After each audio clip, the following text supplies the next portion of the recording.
बिस्मिल्लाहिर्रहमानिर्रहीम। अस्सलाम वालेकुम बच्चों, ये आज हमारा चैप्टर स्टार्ट हो रहा है, चैप्टर नंबर 8। और चैप्टर नंबर 8 का नाम है कंटिन्यूटी एंड इट्स टाइप। तो आपने बतानी है फंक्शन कहाँ पे कंटिन्यूस है, कहाँ पे नहीं है, इसकी टाइप्स क्या हैं, ये आप लोगों ने बताना है। प्रेजेंटेड बाय बिलाल शाह साहब। तो स्टार्ट करते हैं। तो सबसे पहले होता है कंटिन्यूस फंक्शन क्या होता है।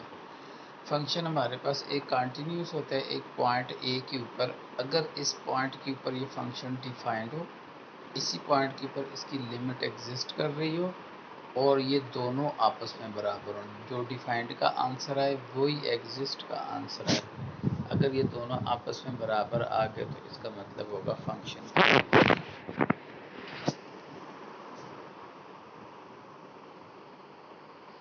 एग्जाम्पल लेते हैं, कहते हैं check the continuity of 1 divide by x minus 2 at x is equal to 2।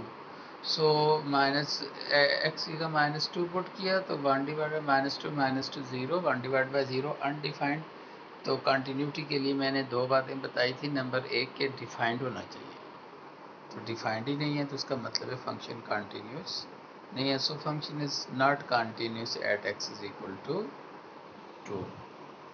तो कंटिन्यूस नहीं है तो फिर कैसा फंक्शन है। ये डिसकंटिन्यूस फंक्शन किस किस्म का है, तो इसके लिए हमारे पास टाइप्स हैं। नंबर 1, रिमूवेबल डिसकंटिन्यूस, ऐसी कंटिन्यूटी जो आप रिमूव कर सकें। फ़र्ज़ करें यहाँ पे हमारे पास डिसकंटिन्यूटी है, लेकिन ये वाला नंबर अगर आप ये वाला डॉट नज़र आ रहा है इधर होल में आकर रखते हैं तो ये रिमूव हो जाएगा, फिर फंक्शन कंटिन्यूस हो जाएगा। ऐसा फंक्शन जो नज़र तो आ रहा हो अनडिफाइंड है, लेकिन लिमिट उसकी आप लोग हल करें तो वो आप लोगों को कुछ आंसर दे रही हो, तो ऐसे फंक्शन को कहते हैं रिमूवेबल कंटिन्यूस। अब देखिए हमारे पास एक क्वेश्चन है कि x square minus 4 x minus 2 check the continuity of and its type of discontinuity at x is equal to 2. So putting x is equal to 2, function is undefined, function defined नहीं है। लेकिन जब हम इसकी limit check करते हैं, limit x approaches to 2, तो अगर आप इसकी लिमिट चेक करें तो 0/0 आते हैं।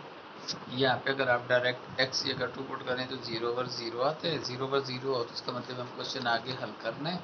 तो क्वेश्चन को आगे हल किया, इसको सिंप्लीफाई किया, इन दोनों को कैंसिल किया, x की अगर 2 पुट किया 2 + 2 4। अब देखें फंक्शन डिफाइंड नहीं था लेकिन आप लोगों ने लिमिट हल कर ली, तो इसका मतलब हो गया कि ये हमारे पास जो फंक्शन है वो रिमूवेबल डिसकंटिन्यूस। जी, उसके बाद आ गया इनफिनिट डिसकंटिन्यूस। तो इनफिनिट डिसकंटिन्यूस का मतलब होता है कि आप लोगों के पास अगर कोई फंक्शन है, अगर उसकी फंक्शन फ़र्ज़ करें डिफाइंड नहीं है, लेकिन जब आप उसकी लिमिट लेते हैं तो वो इन्फिनिटी आ जाती है। तो ऐसे फंक्शन को कहते हैं इनफिनिट डिसकंटिन्यूस। फॉर एग्जांपल,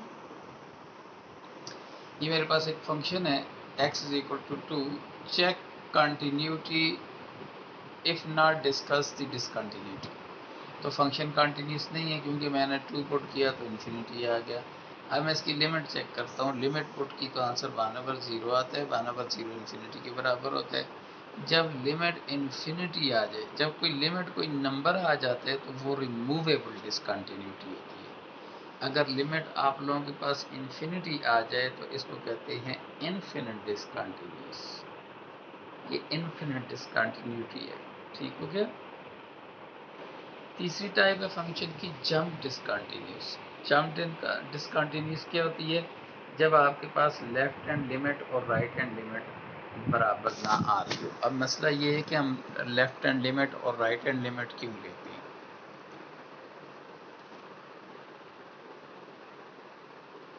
तो लेफ्ट हैंड लिमिट और राइट हैंड लिमिट हम मॉडुलस फंक्शन का लेते हैं, ये सीलिंग फंक्शन का लेते हैं, रूफ फंक्शन का लेते हैं, ग्रेटेस्ट इंटीजर फंक्शन का लेते हैं, और कुछ हमारे पास फंक्शन होते हैं पीस वाइज फंक्शन।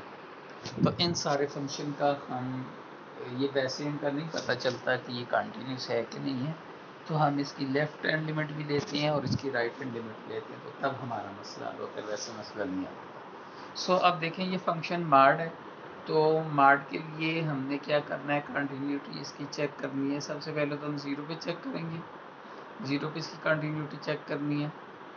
तो ज़ीरो पे क्यों चेक करनी है, क्योंकि अगर ज़ीरो पुट करें तो ये अनडिफाइंड आ रहा है, तो इसका मतलब है फंक्शन ये अनडिफाइंड नहीं है, नंबर वन। अब क्योंकि मार्ड है तो हम पहले इसकी लेफ्ट हैंड लिमिट चेक करेंगे। इसके सर के ऊपर जो माइनस का साइन होता है, इसका मतलब होता है हम लेफ्ट हैंड लिमिट चेक करेंगे। तो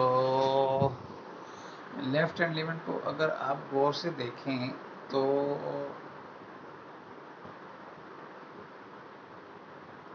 लेफ्ट हैंड लिमिट को अगर आप गौर से देखें तो हमारे पास एक फार्मूला है।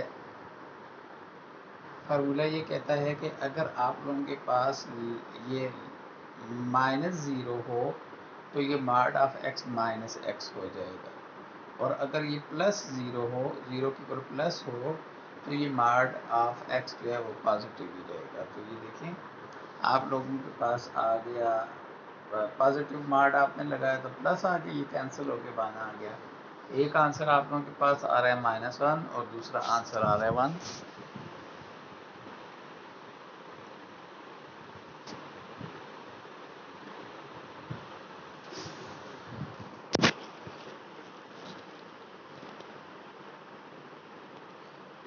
इसका मतलब ये है कि फंक्शन जंप डिसकंटिन्यूटी है फंक्शन के लिए, so it is jump discontinuity.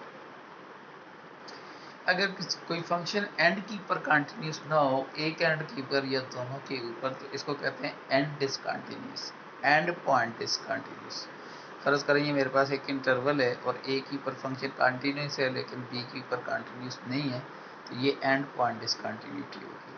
फ़र्ज़ करें ए के ऊपर कंटिन्यूस नहीं है, बी के ऊपर है, तो ये भी एंड पॉइंट डिसकंटिन्यूटी होगी। फ़र्ज़ करें ए और बी दोनों के ऊपर डिसकंटिन्यूस है, तो ये होगी and point discontinuity.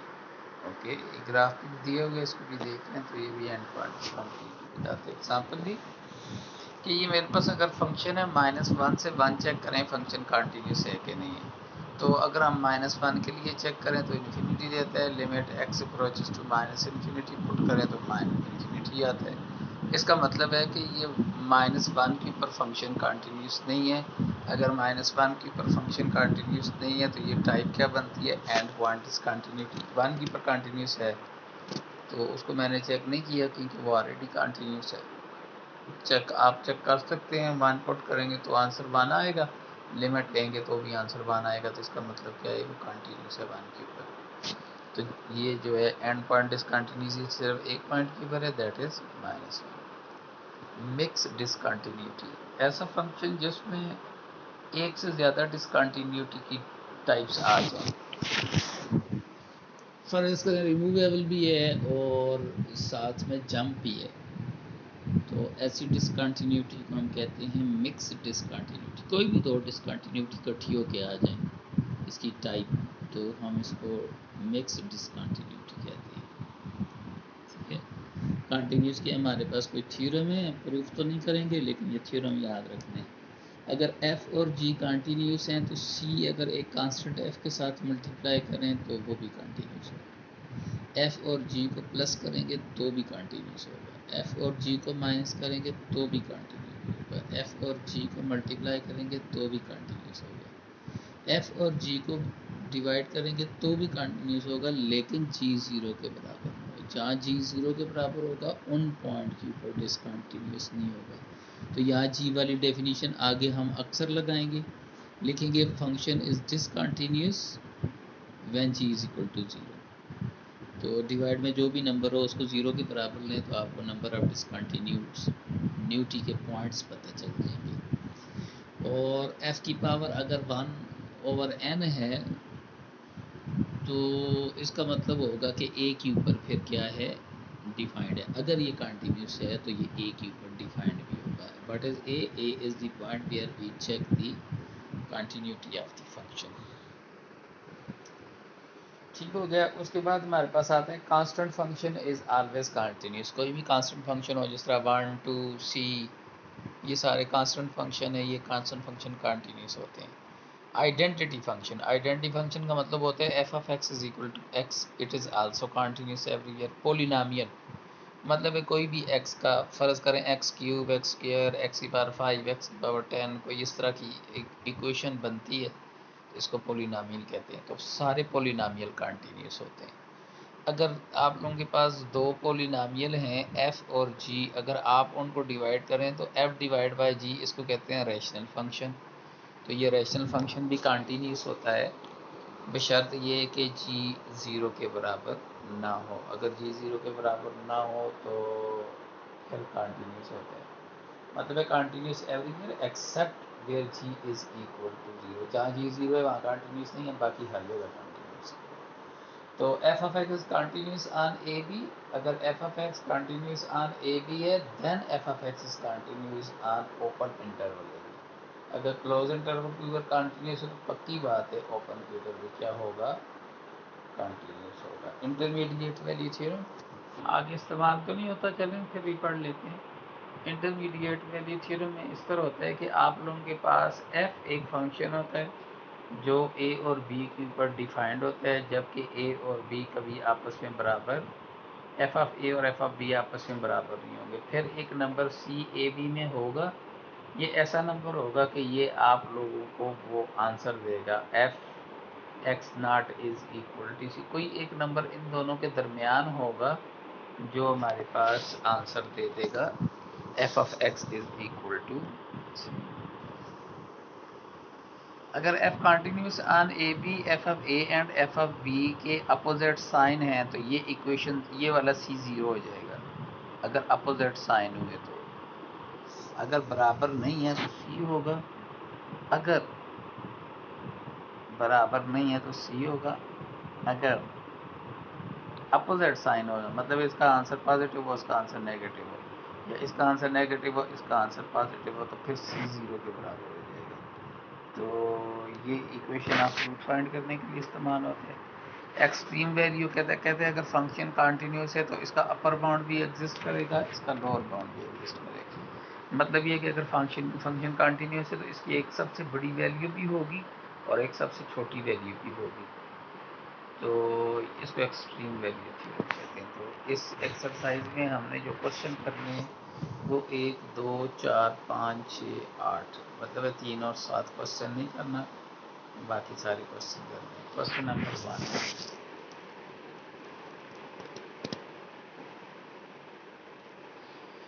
Find the discontinuity of the following function and discuss their type. कहते हैं चेक करें फंक्शन कहाँ डिसकंटिन्यूस है। तो ज़ाहिर है एक्स को अगर मैं ज़ीरो के बराबर करूँ तो फंक्शन अनडिफाइंड हो जाएगा। अनडिफाइंड का मतलब है फंक्शन डिसकंटिन्यूस हो जाएगा। अब यहाँ फंक्शन डिसकंटिन्यूस है तो अब लिमिट चेक करते हैं, क्योंकि अगर आपको टाइप चेक करनी है डिसकंटिन्यूटी की तो लिमिट बताएगी कि कौन सी टाइप है। So limit x approaches to zero, putting limit 2 divide by 0 which is equal to infinity, so it is infinite discontinuity. क्योंकि आंसर इन्फिनिटी आ गया तो इन्फिनिट डिसकंटिन्यूटी। अब बी पार्ट में कहता है ये फंक्शन है तो डिवाइड वाले नंबर को ज़ीरो के बराबर लें, तो एक आंसर आ जाएगा -3 और एक आंसर आ जाएगा 2। तो ये दो आंसर हैं जहाँ पे फंक्शन कंटिन्यूस नहीं है। अब अगर फंक्शन डिसकंटिन्यूस है इन दोनों पॉइंट के ऊपर, तो अब आपने बताना है कि ये दोनों पॉइंट के ऊपर कौन सी टाइप के डिसकंटिन्यूटी है। तो हम अब चेक करते हैं। Limit x approaches to -3 put किया तो इसको हल किया तो आंसर आता है -4 divide by 0 which is equal to minus infinity. अगर इन्फिनिटी आंसर आ जाए तो ये होता है इन्फिनिट डिसकंटिन्यूस। अब 2 की ऊपर चेक करेंगे, दूसरा पॉइंट 2 है, 2 की ऊपर चेक किया limit x approaches to 2 this function में जब हमने वैल्यू पुट की तो आंसर आता है 1 डिवाइड बाई 0। तो 1 डिवाइड बाई 0 भी इन्फिनिटी के ऊपर बराबर होता है, सो it is also infinite discontinuous. तो सी पार्ट में अगर आप लोगों के पास ये फंक्शन हो तो ज़ाहिर है डिवाइड वाले नंबर को ज़ीरो करेंगे तो ये पॉइंट ऑफ डिसकंटिन्यूटी होगा। तो कहाँ पे कंटिन्यूस नहीं है, 3 के ऊपर। अब हम 3 के ऊपर इसकी टाइप चेक करेंगे कि किस टाइप का फंक्शन है ये। तो लिमिट एक्स अप्रोचेस टू 3, तो अगर आप डायरेक्ट लिमिट पुट करें यहाँ पे 3 तो ये हो जाएगा 3 + 2 3 - 1 और डिवाइड में 0, 5 divide 0 infinity, so it is infinite discontinuous. Question number D है। क्वेश्चन नंबर डी अब कहाँ पे कंटिन्यूस नहीं है। अब डिवाइड वाले नंबर को 0 के बराबर लें, डिवाइड वाले नंबर को 0 के बराबर लें, 9 को इधर लेके जाएं, दोनों तरफ रूट लें तो आंसर आ जाएगा +-3। फंक्शन +3 की पर भी कंटिन्यूस नहीं है और -3 की पर भी कंटिन्यूस नहीं है। अब पहले +3 की पर चेक करते हैं, +3 की पर चेक करते हैं आया क्या सिचुएशन है। तो +3 की पर 0/0 डायरेक्ट पुट करें तो यहाँ पे फार्मूला लगा है, ये क्यूब वाला फार्मूला है, डिवाइड में स्क्वायर वाला फार्मूला है, तो ये दोनों कैंसिल हो गए। अब लिमिट पुट की तो आंसर आता है 9/2। अब आंसर आ गया। जब आंसर आ जाए तो ऐसी कंटिन्यूटी को कहते हैं removable continuity discontinuity. So this is removable discontinuity. अब मेरे पास -3 है तो -3 पुट करूँ, अगर इसमें डायरेक्ट -3 पुट करूँ तो ये आंसर आता है -54/0 which is equal to -infinity. ये है इन्फिनिट डिसकंटिन्यूस। यहाँ पे रिमूवेबल है इस पॉइंट की पर, इस पॉइंट की पर इन्फिनिट है। अब 2 आ गए हैं तो लिहाजा ये कंटिन्यूटी क्या होगी, मिक्स्ड डिसकंटिन्यूटी होगी। ठीक है, सो इट इज़ मिक्स्ड डिसकंटिन्यूस। तो एफ अगर हमारे पास इस नंबर के बराबर हो तो डिवाइड वाले नंबर को 0 के बराबर किया, इसको इस तरफ लेके गया प्लस हो गया, दोनों तरफ स्क्वायर लिया तो ये हो गया, 5 को उधर लेके गया तो 4 हो गया, दोनों तरफ रूट लिया तो आंसर आता है +-2। इसका मतलब है फंक्शन 2 के ऊपर और -2 के ऊपर कंटिन्यूस नहीं है। अगर इन दोनों पॉइंट के ऊपर कंटिन्यूस नहीं है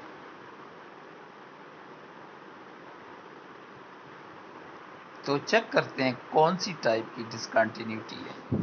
तो पहले 2 के ऊपर चेक करते हैं। तो 2 के ऊपर अगर मैं डायरेक्ट लिमिट पुट करूँ इसमें तो 0 और 0 आता है, मतलब आप लिमिट को आगे हल कर सकते हैं। तो इसको रैशनलाइज किया, ऊपर वाले नंबरों से ज़रब करके साथ मैंने यहाँ पे फार्मूला लगा दिया। फार्मूला ना भी लगाता फिर भी ठीक था, चलें लगा दिया। और डिवाइड में फार्मूला बन गया a का स्क्वायर माइनस b का square, so it is equal to a का स्क्वायर माइनस b का स्क्वायर, लेकिन माइनस अंदर मल्टीप्लाई होगा तो इसको -x² कर देगा, इसको -5 कर देगा। ओके, तो 9 - 5 किसके बराबर होते हैं, 4 के बराबर होते हैं। तो 4 को हम लिख सकते हैं 2 - x 2 + x। अब ये दोनों कैंसिल हो जाएंगे। अब अगर आप इसमें डायरेक्ट लिमिट पुट करें तो आंसर आता है 6। आंसर आ गया, तो ये रिमूवेबल डिसकंटिन्यूटी है। अब -2 की पर चेक करें तो इसका आंसर भी 6 आता है, it is also removable discontinuity. Okay, F part में देखा, ये हमारे पास क्वेश्चन है, डिवाइड वाले नंबर को 0 के बराबर किया, रूट किया तो x - 0 हो गया और x 1 हो गया। तो हमारे पास फंक्शन 1 के ऊपर कंटिन्यूस नहीं है। तो चेक करते हैं, 1 अगर डायरेक्ट पुट करें 0 और 0 आता है, तो इस तरह करते हैं, ऊपर वाले नंबर को रैशनलाइज करते हैं। तो डिवाइड वाले नंबर को 2 दफ़ा लिखते हैं, क्योंकि स्क्वायर है तो स्क्वायर का मतलब है 2 दफ़ा।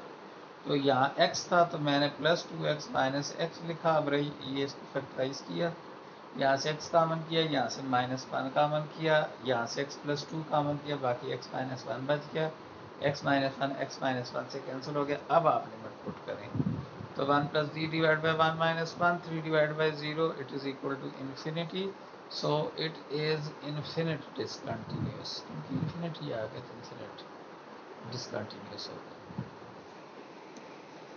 एफ पार्ट में है ग्रेटेस्ट इंटीजर फंक्शन है। ग्रेटेस्ट इंटीजर फंक्शन क्या होता है, ग्रेटेस्ट इंटीजर फंक्शन वो होता है जो हमेशा इंटीजर वैल्यू लेते हैं। कैसे, अगर आपके पास 2 है तो वो 2 लेगा क्योंकि 2 इंटीजर है। अब ये 2.7 है, अब 0.7 नहीं लेगा, ये 2 ही लेगा। मतलब ये है कि अगर आप यहाँ पे हैं 2.7 की ऊपर हैं तो भी 2 लेगा, अगर आप 2 की ऊपर हैं तो भी 2 लेगा, 2.1 की ऊपर हैं तो भी 2 लेगा। लेकिन -2.7 के ऊपर है तो अब देखें ये पिछली वैल्यू लेते हैं। 2.7 हो तो उससे पिछली वैल्यू क्या है, 2। अगर मैं कहूँ -2.7 है तो -2.7 से पिछली वैल्यू क्या है, नहीं, -2 तो अगली वैल्यू है, -2 तो इधर आता है, -3 इसकी पिछली वैल्यू है। सही है। तो अब क्या कहते हैं, इसकी कंटिन्यूटी चेक करें। ठीक हो गया, तो कंटिन्यूटी चेक करते हैं, तो इंटीजर के लिए चेक करते हैं।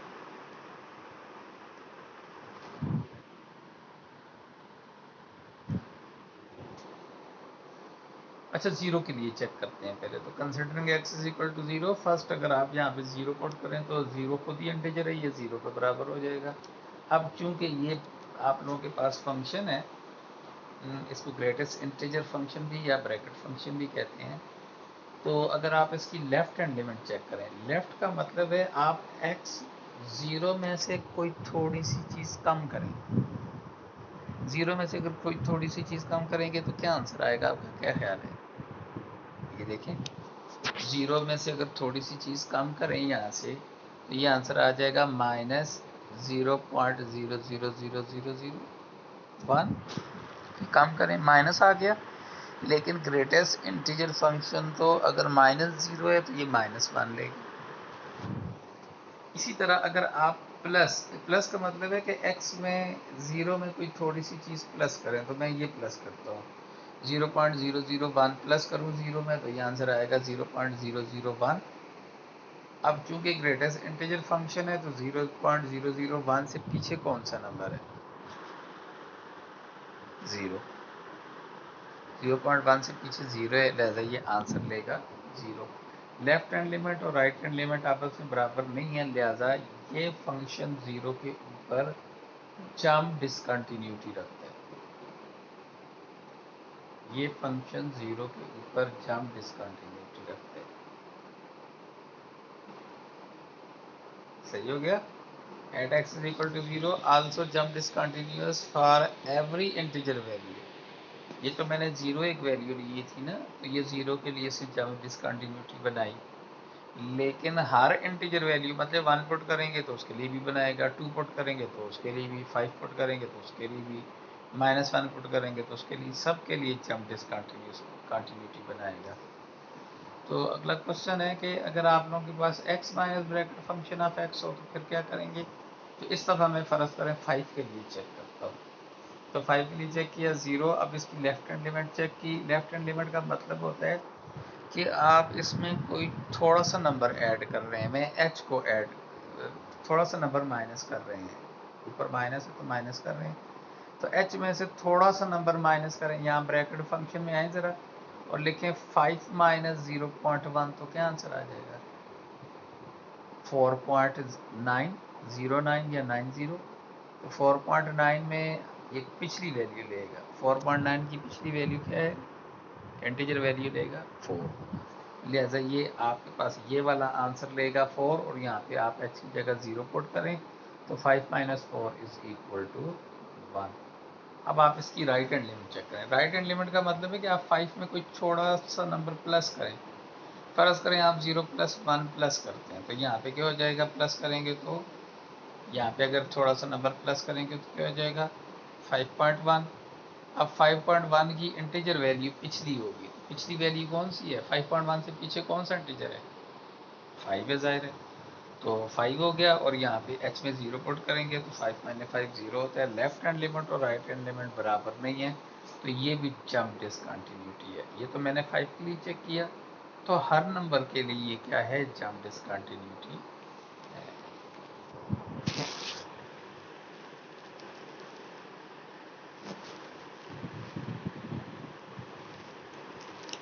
क्वेश्चन नंबर 6 से कहते हैं शो द एग्जिस्टेंस ऑफ, अगर ये आप लोगों के पास एग्जिस्ट करता है और implies that f is continuous, आप अगर ये एग्जिस्ट करता है, एग्जिस्ट करने का मतलब अगर आप यहाँ लिमिट की वैल्यू पुट करें तो कोई आंसर आएगा, पी क्यू आर इस तरह का कोई आंसर आ जाएगा। अगर कहता है आंसर आर है तो फिर प्रूव करें कि ये फंक्शन एफ ऑफ एक्स क्या होगा? कंटिन्यूस होगा ए क्यू का।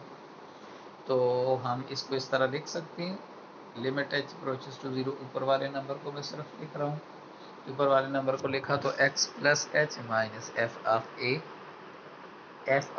Plus h minus f of a.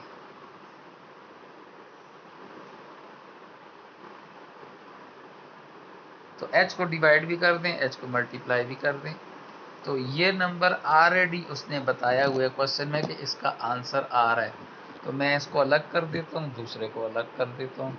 तो इसको जैसे ही अलग किया तो ये कोई आंसर आ रहा है, पी क्यू कोई आंसर है। मल्टीप्लाई यहाँ पे लिमिट पुट करें तो zero, zero multiply any number is equal to zero. अब मैं ये मेरे पास क्वेश्चन आ गया, यहाँ पे h अप्रोचेस टू 0 है तो लिमिट a के ऊपर अप्लाई नहीं होगी, लिहाजा a को मैं दूसरी तरफ लेके आ गया। अब मैं क्या करता हूँ, a प्लस एच को x के बराबर लेता हूँ, तो a प्लस एच x हो गया, यहाँ पे x हो गया और यहाँ पे a इसी तरह रहेगा। अगर h अप्रोचेस टू 0 हो तो x किसके अप्रोच करते हैं, अगर आप यहाँ h की जगह 0 पुट करेंगे तो a का x का आंसर क्या आ जाएगा, a। तो हम इसको पढ़ते हैं, h approaches to 0 then x approaches to a, so लिहाजा यहाँ लिमिट भी बदल जाएगी, क्या हो जाएगा, x approaches to f of x is equal to f of a। ये तो कंटिन्यूटी की डेफिनेशन है, so this implies that f of x is continuous. Question number 2 था ये, सॉरी 6 नहीं था। अब क्वेश्चन नंबर आ गया हमारे पास, क्वेश्चन नंबर 4। क्वेश्चन नंबर 4 में कहते हैं बिल्कुल वही क्वेश्चन है जो भी हमने क्वेश्चन नंबर 1 में किया है। आप लोगों ने बताना है फंक्शन कहाँ पर डिसकंटिन्यूस है और फिर बतानी है कौन सी टाइप है। तो ए पार्ट में ये 2 के ऊपर -2 के ऊपर कंटिन्यूस नहीं है, हमें पता है। -2 के ऊपर चेक करते हैं क्या सिचुएशन है। तो अगर डायरेक्ट लिमिट पुट करें तो 0 पर 0 आता है, इसको फैक्टराइज किया ऊपर वाले नंबर को, तो x माइनस 5 हमने दोनों से कॉमन किया तो x प्लस 2 बच गया, x प्लस टू से कैंसिल हो जाएगा। अब अगर आप डायरेक्ट लिमिट पुट करें तो -7 आ गया। इसका मतलब है ये डिसकंटिन्यूटी रिमूवेबल डिसकंटिन्यूटी है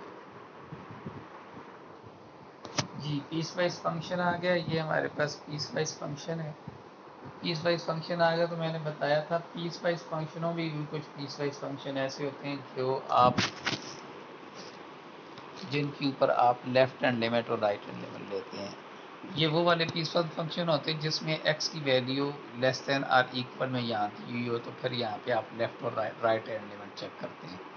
अगर यहाँ पे दिया हुआ x is equal to 2 and x is not equal to 2, तो फिर यहाँ पे आपके पास इस पीस वाइज ऐसे पीस वाइज फंक्शन के ऊपर फिर आप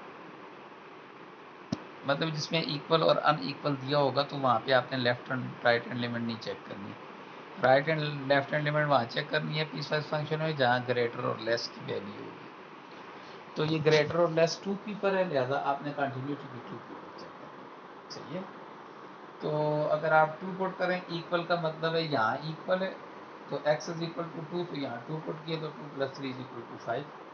अब आप इसकी लेफ्ट हैंड लिमिट चेक करें, लेफ्ट का मतलब होता है x इज लेस देन 0, मतलब है 2 is less then x is less then 2, तो x इज लेस देन 2 कहाँ पे है, ये वाली, ये जो नंबर है ये लेस देन 2 है, तो इसके सामने आंसर क्या है, एक्स स्क्वायर प्लस 1, लिहाजा मैंने इसकी जगह पुट किया x square plus 1 which is equal to 5। अब मैंने इसका चेक किया, राइट हैंड लिमिट चेक की, राइट का मतलब होता है where x is greater than 2, तो x इज ग्रेटर देन 2 यहाँ ऊपर है,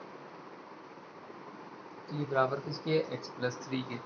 तो अगर आप लिमिट पुट करेंगे तो आंसर आ जाएगा 5। अब देखें ये भी आंसर 5 है, ये आंसर भी 5 है, ये आंसर भी 5 है। अगर ये दोनों आंसर बराबर हों तो लिमिट एग्जिस्ट करती है, और लिमिट एग्जिस्ट को हम लिख सकते हैं डायरेक्ट इस तरह, ये अगर लेफ्ट और राइट बराबर हो तो हम उसको इस तरह लिखते हैं। इसका मतलब है लिमिट 5 के बराबर है, डिमांड भी 5 के बराबर है। अगर ये दोनों बराबर हो गए हैं तो इसका मतलब है यहाँ तो डिसकंटिन्यूटी नहीं है। अगर डिसकंटिन्यूटी नहीं है तो फिर हम मतलब टाइप कैसे बता सकते हैं इसकी, टाइप तो तब पता चलती है कि फंक्शन डिसकंटिन्यूस हो किसी पॉइंट के ऊपर। ये वाला फंक्शन सारे पॉइंट्स के लिए कंटिन्यूस है, सिर्फ 2 के ऊपर खतरा था कि आया 2 के ऊपर कंटिन्यूस है कि नहीं, तो वो तो मैंने चेक कर लिया 2 के ऊपर भी कंटिन्यूस है, इसका मतलब है बाकी हर पॉइंट के ऊपर कंटिन्यूस होगा। मार्ड का फंक्शन आ गया, तो जब भी मार्ड का फंक्शन आता है हम उसकी लेफ्ट और राइट हैंड लिमिट चेक करते हैं। तो ये मार्ड फंक्शन 0 के ऊपर मसला करता है। अगर लिखा होता मार्ड x माइनस 2 तो ये फंक्शन 2 के ऊपर मसला करता। अगर लिखा होता मार्ड x प्लस 1 तो ये फंक्शन मसला करता कहाँ पे, -1 के ऊपर। अब लिखा हुआ है मार्ड ऑफ x, तो इसका मतलब है ये फंक्शन मसला करते हैं 0 के ऊपर। हम 0 के ऊपर इसकी कंटिन्यूटी चेक करेंगे, तो 0 के ऊपर अगर आप पुट करें तो आंसर 0 आ गया। इसकी लेफ्ट हैंड लिमिट पुट करें तो भी आंसर 0 आता है, इसकी राइट हैंड लिमिट पुट करें तो भी आंसर 0 आता है। लेफ्ट राइट पुट करने के बाद मैंने देखा कि लिमिट एग्जिस्ट करती है, क्यों, क्योंकि लेफ्ट का आंसर और राइट का आंसर आपस में बराबर है, लिहाजा जनरल लिमिट एग्जिस्ट करती है। This is general limit is equal to zero, limit zero के बराबर है और डिफाइंड भी ज़ीरो के बराबर है, दोनों आपस में बराबर हो गए, लिहाजा ये फंक्शन कंटिन्यूस है, लिहाजा आप इसकी टाइप नहीं चेक कर सकते। तो ये हमारे पास दोबारा लेस देन और इक्वल वाला फंक्शन है। तो ये कहाँ का मसला कर रहे हैं, ज़ीरो के ऊपर, क्योंकि ज़ीरो के ऊपर लेस भी है, ग्रेटर भी है, इक्वल भी है। तो ज़ीरो और एक्स देखें, थ्री के ऊपर आप इसको नहीं चेक कर सकते, क्यों? क्योंकि थ्री के ऊपर लेस तो है, ग्रेटर तो है,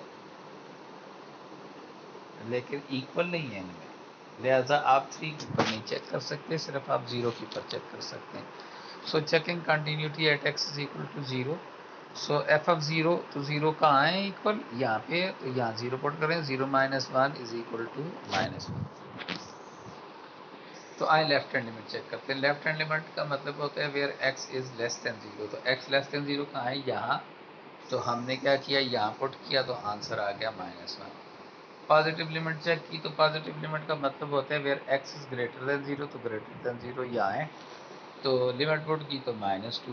लेफ्ट हैंड लिमिट आ गई टू, राइट हैंड लिमिट आ गई माइनस टू, तो इसका मतलब है फंक्शन कंटिन्यूस नहीं है, क्योंकि फंक्शन कंटिन्यूस होने के लिए लेफ्ट हैंड लिमिट और राइट हैंड लिमिट का भी बराबर होना ज़रूरी है। तो फंक्शन कंटिन्यूस नहीं है। अब बताना पड़ेगा कि कौन सी टाइप है।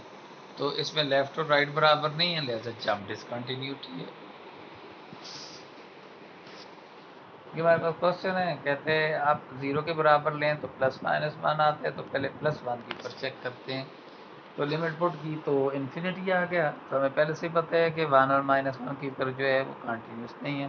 तो अब हम लिमिट चेक करते हैं, लिमिट चेक की तो ज़ीरो ओवर ज़ीरो आते हैं, ऊपर फार्मूला लगाया, डिवाइड में को छोड़ा, फार्मूला नहीं लगाया, तो ये दो नंबर कैंसिल हो गए, एक्स प्लस वन आ गया, इसका आंसर टू आ गया। तो अब आंसर आ गया इसका, इसका मतलब है ये वन के ऊपर रिमूवेबल डिसकंटिन्यूटी है। और दोबारा अगर आप आ जाएं माइनस वन के ऊपर, तो माइनस वन के ऊपर भी आपने हल किया और इसको कैंसिल किया, तो आंसर टू आ गया। तो टू क्या है, रिमूवेबल डिसकंटिन्यूटी है, वन के लिए भी और माइनस के लिए। इसका एफ पार्ट है, तो डिवाइड वाले नंबर को ज़ीरो के बराबर किया, फिर हमने इसको फैक्टराइज किया, फैक्टराइज किया तो दो फैक्टर बन गए, एक को ज़ीरो के बराबर लिया तो आंसर माइनस फाइव आते हैं, दूसरे को ज़ीरो के बराबर लिया तो आंसर थ्री आते हैं। तो पहले माइनस फाइव के ऊपर चेक कर लेते हैं कंटिन्यूटी। अब इन दो पॉइंट के ऊपर फंक्शन कंटिन्यूस नहीं है, तो चेक कर लेते हैं माइनस फाइव के ऊपर कौन सी टाइप है। तो ये मैंने डिवाइड वाले, क्योंकि ये तो पहले से मैंने फैक्टराइज किया हुआ है, उसको मैंने इसी तरह लिख दिया। ऊपर वाले नंबर को अगर आप डायरेक्ट लिमिट पुट करें तो ज़ीरो ओवर ज़ीरो आते हैं, मतलब माइनस फाइव इसमें डायरेक्ट पुट करें तो ज़ीरो ओवर ज़ीरो आता है। अब आपको मजबूरन ऊपर वाला नंबर फैक्टराइज करना पड़ेगा, तो ये फैक्टराइज होता नहीं है, इसके लिए हम सिंथेटिक डिवीजन लगाते हैं।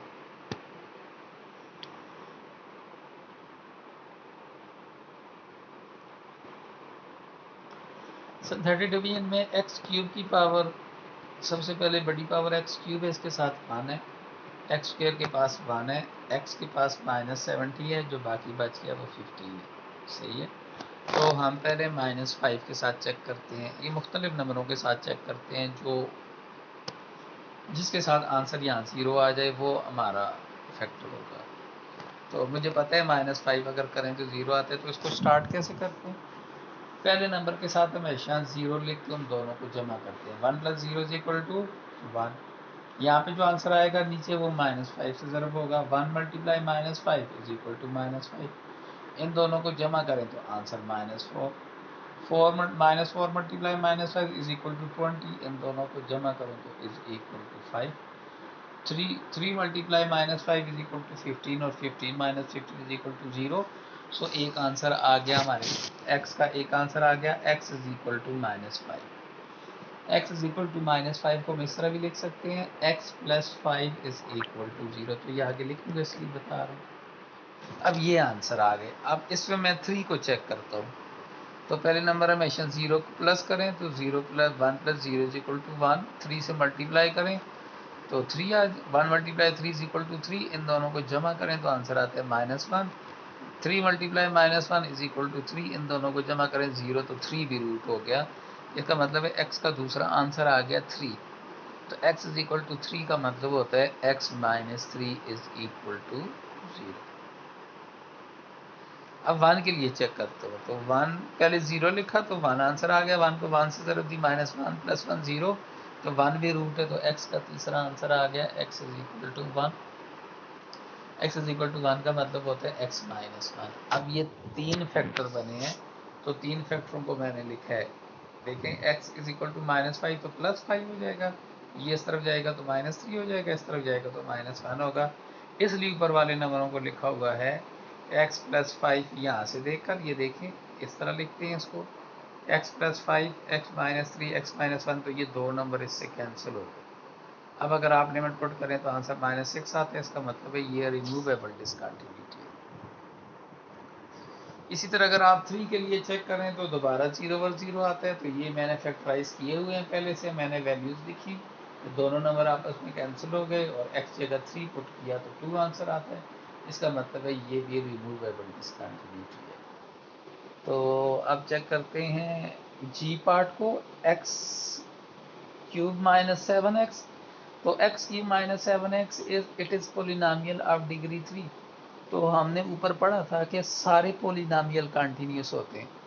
अगर ये कंटिन्यूस होते हैं तो इसका मतलब है यहाँ पे आप लोगों को कोई पॉइंट ऑफ डिसकंटिन्यूटी नहीं मिलेगा।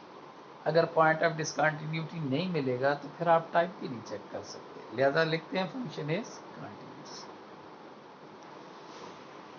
हाँ जी, तो कंटिन्यूस h पार्ट आ गया। h में हम डिवाइड वाले नंबर को 0 के बराबर लेंगे, फैक्टराइज करेंगे, आंसर आ गया 3 और 2। पहले 2 की पर कंटिन्यूटी चेक करते हैं, 0/0 आया, ये तो मैंने ऑलरेडी फैक्टराइज किया हुआ है, यहाँ इसकी वैल्यू मैंने यहाँ पुट कर दी यहाँ पे, और ऊपर फार्मूला बन रहा है तो ये -2 से कैंसिल हो गया। अब लिमिट पुट करें तो आंसर -4 आ गया, विच इज़ रिमूवेबल डिसकंटिन्यूटी। अब 3 की पर चेक करते हैं तो डायरेक्ट लिमिट पुट की तो ये 0/0 नहीं आता मेरे ख्याल है, तो चलें कैंसिल कर लिया। कैंसिल करने के बाद डायरेक्ट लिमिट पुट कर दी, जैसी डायरेक्ट लिमिट पुट कर 5 और 0 तो इट इज़ इनफिनिट डिसकंटिन्यूटी। तो इसका मतलब है एक इनफिनिट आ गई, एक रिमूवेबल आ गई, तो इसका मतलब है फंक्शन क्या है, मिक्स डिसकंटिन्यूस।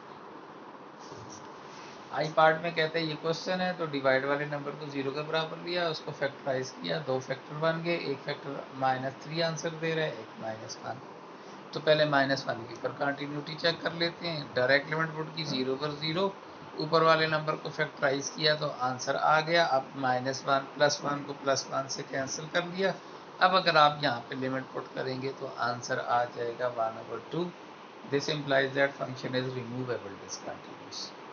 अगर -3 पुट करें तो डायरेक्ट -3 पुट कर लें तो आंसर आता है -1/0 minus infinity, so it is infinite discontinuous, so function is mixed discontinuous। जे पार्ट आ गया तो अगर आप इसको 0 के बराबर लें तो 2 आंसर आ गया, x इज इक्वल टू 2 -2 की पर चेक किया तो डायरेक्ट लिमिट पुट करी मैंने यहाँ पे तो -4/0 आते हैं, माइनस इन्फिनिटी के बराबर होते हैं, विच इज़ इनफिनिट डिसकंटिन्यूस। और 2 की पर चेक किया तो डायरेक्ट लिमिट पुट की तो 0/0 आता है, फैक्टराइज करके कैंसिल किया, अब डायरेक्ट लिमिट पुट की 4 आता, तो this is removable discontinuity, so it is mixed discontinuous. ये हमारे पास फंक्शन है, तो इसमें डिवाइड वाला, ये इस क्वेश्चन में कहते हैं कि ये वाला जो फंक्शन है, ये फंक्शन आपने साबित करना है कि ये रिमूवेबल डिसकंटिन्यूस है, और इसकी लिमिट का कहते हैं बताएं, आंसर 10 आते हैं। 2 बातें आपने यहाँ पे पॉइंट करनी। तो ज़ाहिर हम अपने उसी तरीके से क्वेश्चन को लेके जाते हैं। तो ये x - 7 को 0 के बराबर लें तो x = 7 हो जाएगा। लिमिट चेक की तो डायरेक्ट लिमिट पुट करें, 0/0 आता है, इसको मैंने फैक्टराइज किया, फैक्टराइज करने के बाद यहाँ से x, यहाँ से 3 कामन किया, तो यहाँ से x - 7 कामन किया तो x + 3 बच गया, x - 7 से कैंसिल हो गया, डायरेक्ट लिमिट पुट की तो 10 आंसर आ गया। तो ये 10 आंसर बताते हैं कि फंक्शन रिमूवेबल डिसकंटिन्यूअस है at x is equal to 7 and answer is 10। Question number 8 का ये आखिरी पार्ट है, ये मैं कर रहा हूँ। इसके बाद अगले कुछ क्वेश्चन मैंने बच्चों को प्रेजेंटेशन दी हुई है। पहले 4 बच्चों को प्रेजेंटेशन दी हुई है, उन्होंने अभी तक रिस्पांस नहीं किया, तो ज़ाहिर है मैं फिर प्रेजेंटेशन में 0 नंबर लगाऊंगा। तो साथ पेपर भी है, तो पेपर में भी ये क्वेश्चन आएंगे, ये वाला चैप्टर पेपर में भी आएगा, ये वाला चैप्टर पेपर के लिहाज से भी आपने करना है। तो कहते हैं चेक दी कंटिन्यूटी आती। अब आप इससे पहले जो काम करके आए हैं पिछले क्वेश्चन नंबर 1 में, 2 में, 3 में, सारों में, यहाँ पे भी वही काम करना है। अगर फंक्शन कंटिन्यूस है तो ठीक है, अगर कंटिन्यूस नहीं है तो उसकी टाइप बतानी है, कौन सी डिसकंटिन्यूटी है। तो क्योंकि यहाँ पे 1 के ऊपर फंक्शन ग्रेटर भी है, लेस भी है, इक्वल भी है, तो एक 1 के ऊपर चेक करेंगे, 0 के ऊपर लेस भी है, ग्रेटर भी है, इक्वल भी है, 0 के ऊपर भी चेक करेंगे। लिहाजा हमारे पास फंक्शन कंटिन्यूटीज़ की चेक करेंगे 0 और 1 के ऊपर। तो सबसे पहले 0 के ऊपर चेक की, तो लेफ्ट हैंड लिमिट लगाई। लेफ्ट हैंड लिमिट का मतलब होता है where x is less than 0। तो x लेस दैन 0 कहाँ पे है? इधर है, यहाँ पे तो 1 है, लिहाजा इस फंक्शन की जगह मैंने -1 है तो -1 पुट किया, आंसर -1 आ गया। राइट हैंड लिमिट पुट करता हूँ। राइट हैंड लिमिट का मतलब होता है where x is greater than 0। तो x ग्रेटर दैन 0 इस वाले नंबर में है, सेकंड वाले में, तो इसके सामने आंसर क्या है? 0। लिहाजा फंक्शन में 0 पुट कर दें तो 0 की लिमिट 0 के बराबर हो जाएगी। लेफ्ट हैंड लिमिट और राइट हैंड लिमिट आपस में बराबर नहीं है, लिहाजा ये हमारे पास क्या है? एंड पॉइंट डिसकंटिन्यूटी है, क्योंकि हमारे पास इंटरवल 0 और 1 है, तो 0 के ऊपर ये एंड पॉइंट 0 है, तो 0 के ऊपर कंटिन्यूस नहीं है, लिहाजा ये एंड पॉइंट डिसकंटिन्यूस हो गया। इसी तरह अगर आप चेक करेंगे 1 के लिए, तो 1 के लिए वाला आप कैसे चेक करेंगे? लिमिट x अप्रोचेस टू 1 के ऊपर नेगेटिव का साइन लगाएंगे, तो नेगेटिव मतलब where x is less than 1, तो x इज लेस देन 1 कहाँ पे? 0 आंसर आ जाएगा। x is greater than 1, 1 answer आ जाएगा। 0 1 भी कंटिन्यूस, क्योंकि left and right hand limit 1 के ऊपर भी बराबर नहीं आएगी। इसका मतलब है ये 1 वाला जो एंड पॉइंट है ये भी कंटिन्यूस नहीं है, लिहाजा ये दोनों एंड वाली डिसकंटिन्यूटी है, लिहाजा ये हमारे पास आ जाएगा एंड पॉइंट डिसकंटिन्यूस फंक्शन। तो ये मैंने बाकी क्वेश्चन नहीं किए हैं 8वें के। ये क्वेश्चन नंबर 8, चैप्टर नंबर 8 का क्वेश्चन नंबर 4 का पार्ट के या 11 के ज़िम्मे लगा है। क्वेश्चन नंबर 5 15 के ज़िम्मे लगा है। क्वेश्चन नंबर 8 का पार्ट बी 16 करेगा। क्वेश्चन नंबर 8 का पार्ट सी 17 करेगा। क्वेश्चन नंबर 8 का पार्ट डी 19 करेगा और क्वेश्चन नंबर 8 का पार्ट ई 21 करेगा। तो ये बुक है जो मैंने आप लोगों को शेयर की हुई है, शाम सीरीज़ की कैलकुलस की बुक है, और ये जो पेजेस हैं ये 70, इस बुक की पर 70 से 72 पेजेस तक ये पूरा चैप्टर है, एक्सरसाइज है पूरी। तो आप लोगों के अब जिम्मे ये काम है कि प्रेजेंटेशन जल्दी जल्दी जूम की पर आएँ और अपनी प्रेजेंटेशन दें, नहीं तो पेपर में भी आएगा और प्रेजेंटेशन भी। कल आखिरी दिन है प्रेजेंटेशन का और आप 10 बंदे बनते हैं प्रेजेंटेशन वाले, तो जो कल प्रेजेंटेशन देगा ठीक है, जो नहीं दे सकेगा बस उसका हम क्या कह सकते हैं।